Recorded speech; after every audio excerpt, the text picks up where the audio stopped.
10 games that turned out to be scams by GameRanks. Subscribe to GameRanks if you haven't already. You buy the game and you get the game. You get the game. Buy the game, get the game. Models like live service. Let's not get into that. Oh yeah, I hate live service. Scam. Let's talk about some games that Ninja about to crash out. Falcon and today's GameRanks I'm good, bro. games that turned out to be scams. So first, Let me go change shirts real quick. Anything. I do want to make it clear that this is opinion. We're having fun here. This is for entertainment purposes only. Oh yeah, I'm seeing some games that were questionable. Of any kind. This is just calling it like I see it, what I know, what I That was feel. one of them. Also, anything said here, it's alleged, unless Alleged. otherwise noted. I can't prove anything. It's all alleged. That said, let's get started. Number 10.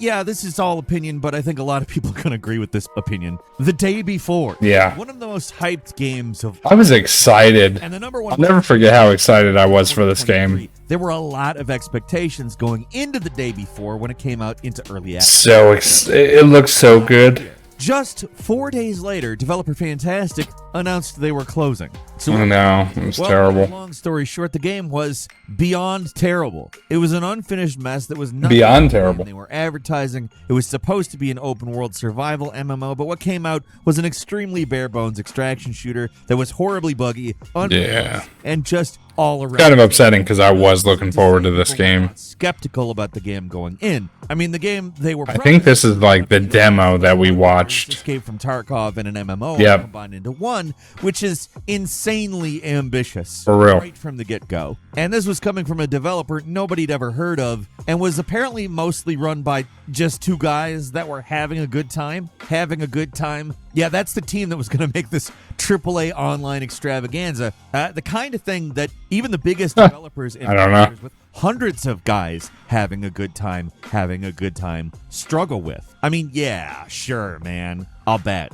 There were plenty of red flags, but even if the game failed to live up to the hype, it still could have been a good game. Something that's fun and interesting to play, but it wasn't. That was absolutely... There wasn't like a whole lot of red flags. I mean, I guess if you looked behind the scenes it was, but as a consumer and not doing your research, yeah, there was... But those whispers There wasn't any. roar when the people actually got their hands on this mess. There were accusations the devs exploited unpaid labor and used stolen assets, and that they lied about what the game was going to be. Former employees alleged the game was never even intended to be an MMO, even though that was all over. What's up, Kirito? The thing about the game is that it didn't have the hallmarks of a scam game. There wasn't anything you could buy beforehand. There was no Kickstarter or microtransactions Nope. or NFTs or anything that could pull in some cash. Yeah, they didn't make you So if there buy was it. some kind of fraud going on here, could What'd you do? on a publisher level, like maybe the developers took the publisher for a ride, that's a distinct possibility.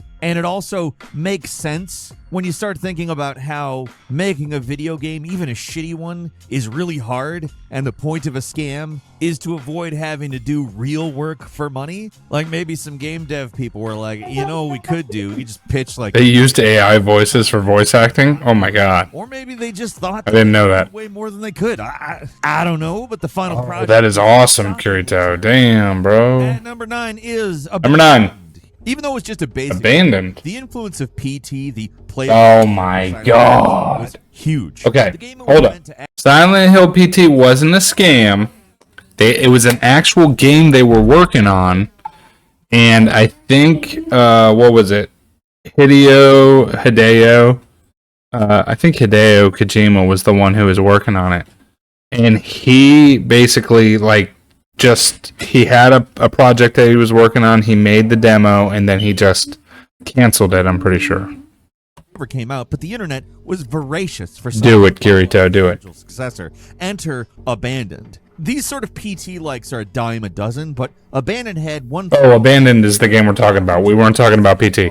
My bad. 2021. My bad. That immediately gave the project an unearned credibility that a lot of folks got invested. Okay, so the name of this game is They Abandoned. started coming up with all these elaborate conspiracy theories about how Hideo Kojima was actually involved, how it was secretly some kind of teaser for a new Kojima project. There was even an entire Reddit community Oh, wow. going around looking for Easter eggs and talking about rumors. In hindsight, a lot of the stuff posted there was facetious, but there were definitely people who bought into the whole thing. The developers, for their part, seem to encourage these rumors, although they really didn't I have haven't seen or heard anything on this game. Anybody ever heard of the game Abandoned? a license. It was just haven't. a regular old PT ripoff with an ambitious trailer that probably wasn't representative of the final game. I say probably because Abandoned was, well, All right, pizza.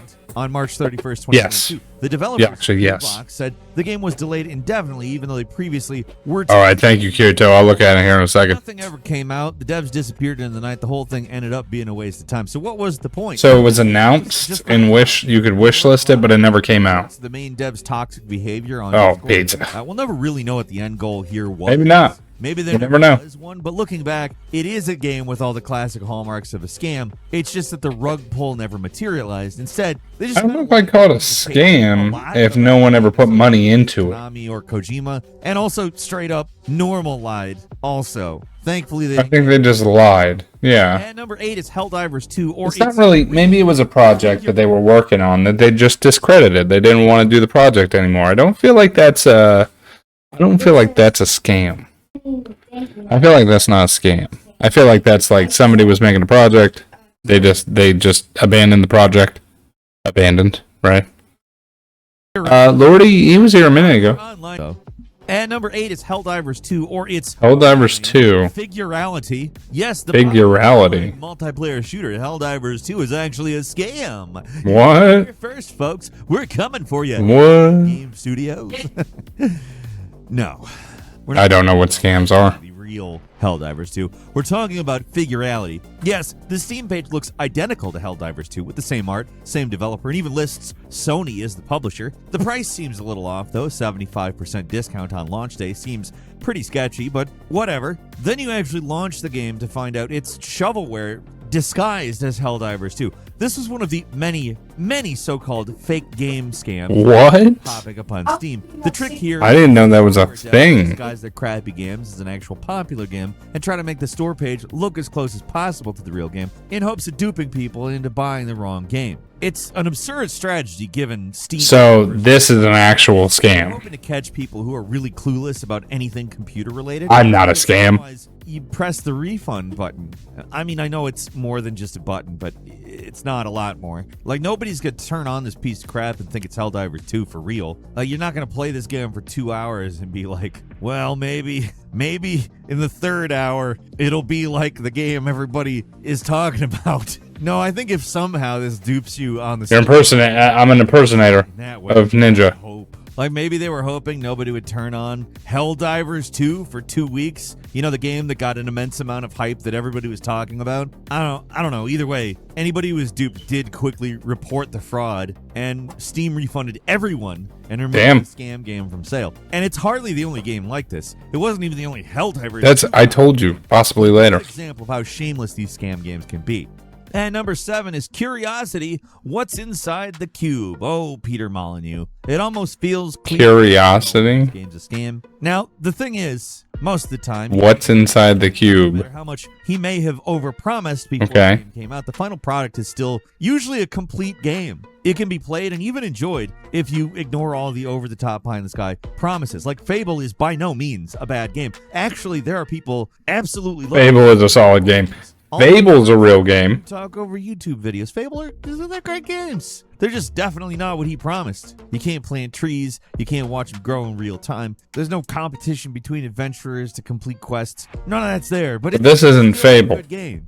Curiosity. This is Curiosity. What's inside the It's not cube? even really a game. It's an app where you click on cubes. That's all you do. Or if you want, you can buy microtransactions so you can click on a whole bunch of cubes at once. That's the whole game. The selling point here is not the gameplay, though. It is the potential reward that one lucky player would get for being the one to reach the center of the cube. So the Oh. whole game was a collaborative effort as everyone peeled away the layers of these cubes by clicking. So eventually there would be one person who'd hit the center. I mean, I just don't see why anybody would get this game in the first place. It doesn't look Was great. to make the winner the God of Gods in Peter's other terrible unfinished game, Goddess, and they would get 1% of the revenue earned by Goddess, which sounds like a pretty sweet deal. But the actual winner of Curiosity never did see a cent, and the whole God of Oh, Gods wow. was utterly pointless. Holy Apparently, crap. the person who was meant to keep in contact with the winner was let go, and nobody filled in for them, so they just stopped contacting the winner, even though that was the whole point. I mean, that sucks. That's Yeah, it's really bad. The 1% of the revenue of the game they were supposed to get, they did not get. Also, they closed down Goddess, and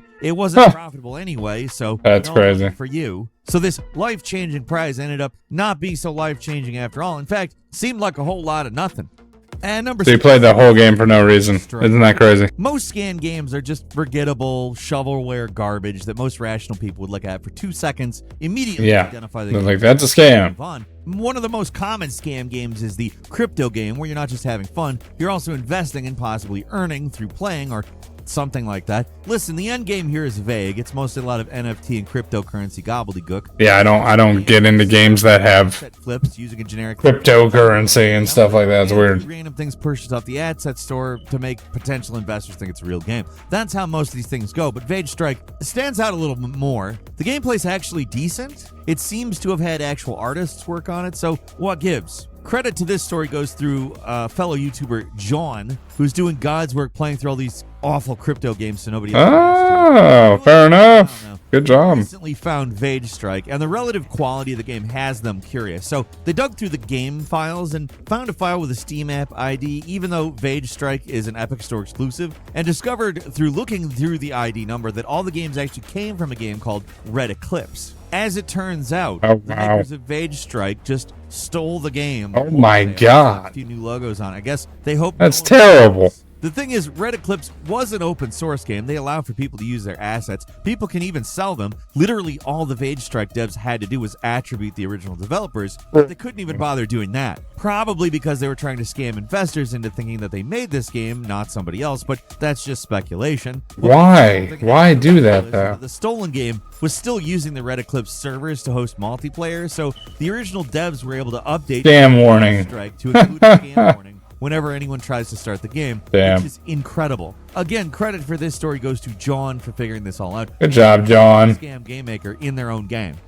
And at number 5 is Raw. One of the easiest ways to spot a scam Kickstarter game is to scroll down to Raw. So this is a pages. Kickstarter Do they game. have actual real risks of supporting the Kickstarter? If they do, it's probably, I mean, it's got a better chance of being serious at least. But a scam is much more likely to have some kind of nonsense, like they're almost too good at making games. Why would we have any trouble with this? That's a scam. And Raw has all the hallmarks. This game was sold as a massively multiplayer online role-playing game. See, but I would read that and think like, oh, the developers really care about this game. You know what I mean? But more ambitious. The trailer was impressive, and it filled a niche a lot of people were looking for in an online game. Also, the Kickstarter came out before everybody started to get really disillusioned by crowdfunded games in general. Oh, yeah. People were promised a AAA MMO that would be made in less than 2 years on a $200,000 budget, and anyone who has ever worked in game dev or at least knows anything about game development knows that sounds completely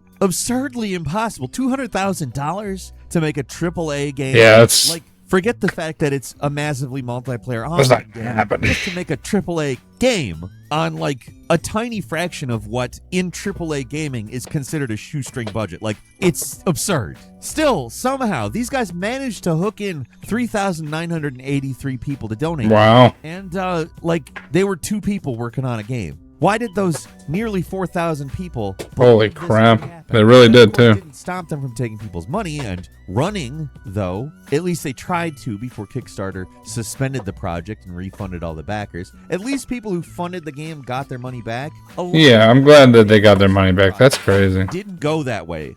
And number 4 is Shroud of the Avatar. Lord. Shroud of the Avatar. AKA Richard Garriott, the creator of the Ultima series. I don't know this one. This guy is a legend up there with guys like Sid Meier, Will Wright, Shigeru Miyamoto. At least he would be if he wasn't going out of his way to purposely ruin his reputation by making garbage like Shroud of the Avatar. It was originally meant to be a simple follow-up to Garrett's own Ultima series. It slowly ballooned into something completely unrecognizable, though. Instead of a single-player RPG like advertised on Kickstarter, morphed into an MMO full of overpriced microtransactions. What makes this game different is it did actually come out, but it was just terrible with hideous graphics and unfinished content. Wow, look at that. Look at that HUD. Selling plots of Look land at that HUD. $30,000 Golden Castle. That's a AAA title if I ever saw So one. much sketchy stuff went on behind the scenes it would be impossible to get into. And honestly, a lot of this game is practically impenetrable from the outside looking in. Just trust me on this. The entire project was a mess. There was a ton of sketchy money moving hands, and most importantly, the game MMO is the killer of game studios.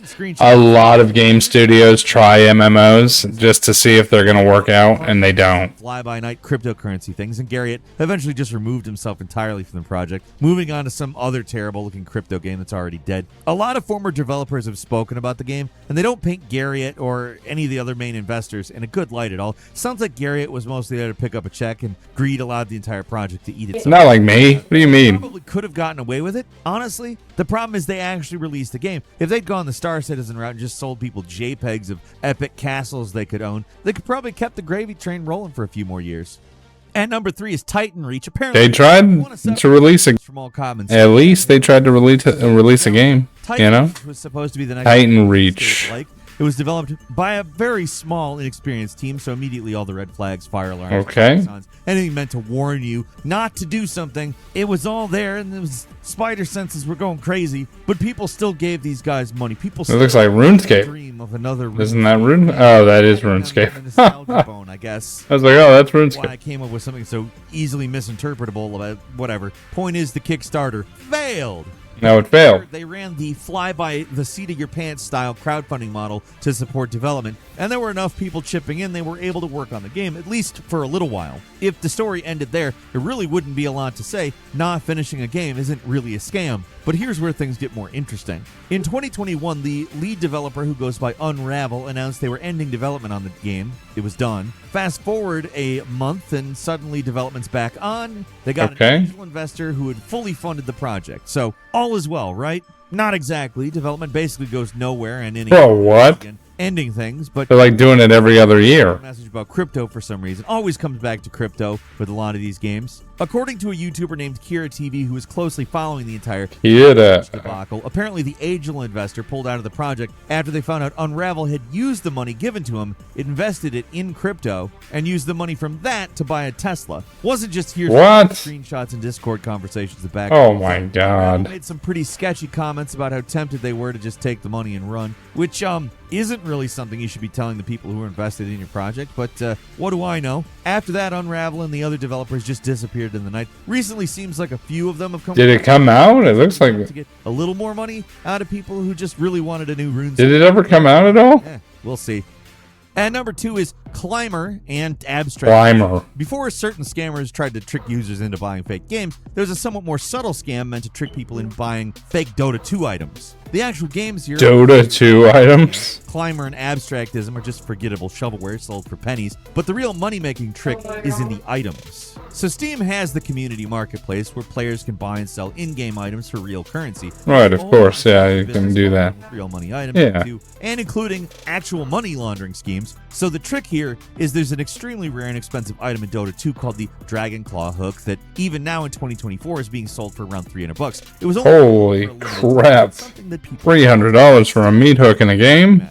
So what these guys did is they made it so an item would drop that looked identical to the Dragon Claw hook. The picture's the same, the game changed their logo to look like Dota 2, and the plan here was to get people to buy and sell these counterfeit hooks so the devs could rake in cash. Players reported it and Steam removed the offending games from sale, but stuff like this just goes to show how easy it is for scammers to take advantage. Bro, can you believe that?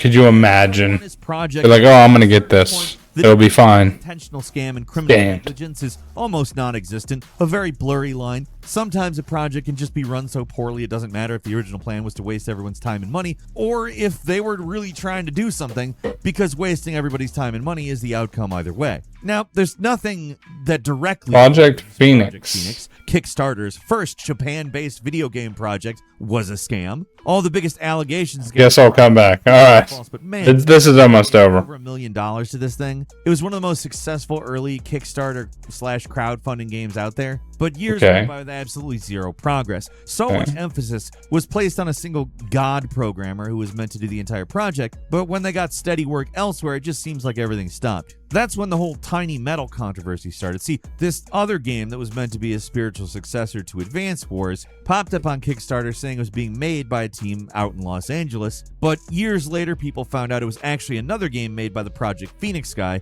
made by a second team he had formed. Many backers assumed they were taking money meant for Project Phoenix and using it for Tiny Metal, because what the hell? Where is Phoenix in all this? Wow. You think they did it? Project Phoenix guy was able to prove they hadn't misappropriated back Oh, good. at the time. Good. They still held more than $300,000 to pay for physical backer rewards, and the team working on Tiny Metal was completely different, but the whole situation was really sketchy. Good. I'm glad they cleared that up, though. They made a sequel, but Project Phoenix is still nowhere to be seen. They never officially announced the project ending. They just stopped posting back in 2019. The physical Really? rewards never shipped as far as I or anyone else knows. So where did that money go? Maybe it's just sitting in a bank account somewhere for the eventual day that Phoenix can be You think that they'll still release it? That's what the people who backed this campaign wanted, right? They wanted a modern day reimagining of Final Fantasy Tactics rather than all that money to sit in some bank account somewhere. Damn. There's a reason nobody backs big games on Kickstarter anymore, and it's because You don't think that they'll come out with it? matter if this was a scam? I don't know. Was it a scam?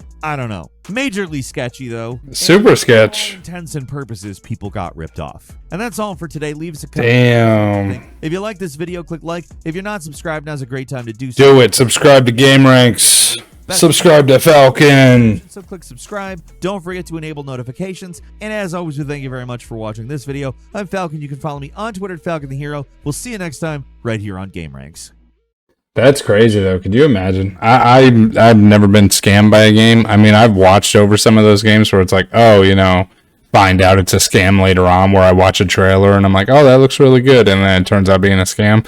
I think The Day Before, is that what it was called? I fell for that one, but so did a lot of other people. Subscribe to Game Ranks. They make great gaming content. Thank you.